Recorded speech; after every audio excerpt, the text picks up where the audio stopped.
Vote কারচুপি, জালিয়াতি, engineering, deep স্টেটের খেলা। আজ কয়েকদিন ধরে এই শব্দগুলো মানুষের মুখে মুখে উচ্চারিত হচ্ছে।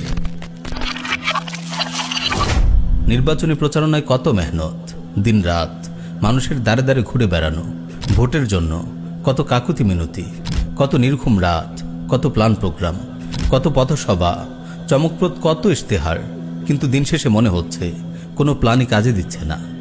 কোনো অদৃশ্য শক্তি ভোটের ফলাফলকে নিয়ন্ত্রণ করছে। বিশাল জনসমর্থন থাকা সত্ত্বেও অদ্ভুত এক মেকানিজমের কারণে ভিন্ন কেউ নির্বাচিত হয়ে যাচ্ছে। আসলে এই কুফরি ডেমোক্রেসির পথে যারা ইসলাম প্রতিষ্ঠার স্বপ্ন দেখেছে, যুগে যুগে তারা সবাই এই অদ্ভুত খেলার শিকার হয়েছে। মিশরের ইখওয়ানের ইতিহাস আপনাদের মনে থাকার কথা। বহু প্রচেষ্টার পর একসময় তারা ক্ষমতা লাভ করেছিল। ক্ষমতায় টিকে থাকার জন্য অনেক উদার নীতিও তারা গ্রহণ করেছিল।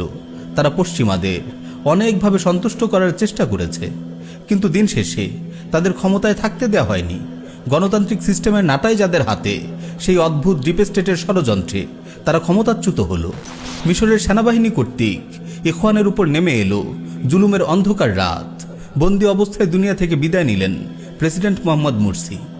তিউনিসের আন্নাহদা পার্টিও লাঞ্ছনাদায়ক এই বাস্তবতার শিকার হয়েছিল। তাদের দলনেতা রশিদ আল ঘানুশি গণতন্ত্রের উদারনীতি গ্রহণ করে ভেবেছিল ক্ষমতাকে টিকিয়ে রাখবে। সে পশ্চিমাদের তুষ্ট করার অনেক প্রচেষ্টাই করেছিল, কিন্তু তাদেরকেও টিকে থাকতে দেওয়া হয়নি। রাষ্ট্রবিরোধী ষড়যন্ত্র মামলায় তাদের নেতাকর্মীরা আজ 3 থেকে 35 বছরের কারাদণ্ড ভোগ করছে। রশিদ আল ঘানুশিকেও 20 বছরের কারাদণ্ড দেওয়া হয়েছে। আপনি ইসলামের যত মডার্ন ভার্সন নিয়েই গণতান্ত্রিক সাজুন, এরা আপনাকে গ্রহণ করবে না, আপনাকে নির্বাচিত হতে দেবে না। নির্বাচিত হলেও আপনাকে ক্ষমতায় টিকতে দেবে না। এরা আপনাকে লাঞ্ছিত করেই ছাড়বে, কারণ এই সিস্টেমটাই হলো নিরেট শয়তানদের জন্য। এখানে ভালো মানুষের কোনো স্থান নেই। আমিরুল মুমিনিন ওমর রাদিয়াল্লাহু তাআলা আনহু কত চমৎকার বলেছেন, নাহনু কওমুন আ'আজ্জানাল্লাহু বিল ইসলাম ফামাহমা বতাগাইনাল ইজ্জাতা ফি গায়রিহি আযাল্লানাল্লাহ। আমরা সেই জাতি, আল্লাহ আমাদেরকে ইসলামের মাধ্যমে সম্মানিত করেছেন। আমরা যদি ইসলাম ছেড়ে অন্য কোনো উপায়ে সম্মান খুঁজি, তবে আল্লাহ আমাদেরকে অপদস্থ করবেন। আমার প্রিয় মুসলিম ভাই ও বোন, আমাদের অতীত ইতিহাস ছিল অনেক সম্মানের। আমাদের সালাফগণ ইসলামকে পুরোপুরি আঁকড়ে ধরেছিলেন, এজন্য আল্লাহ তাদের বিজয় দিয়েছিলেন। তাদের প্রচেষ্টায় ইসলামের দাওয়া ছড়িয়ে পড়েছিল বিশ্বময়।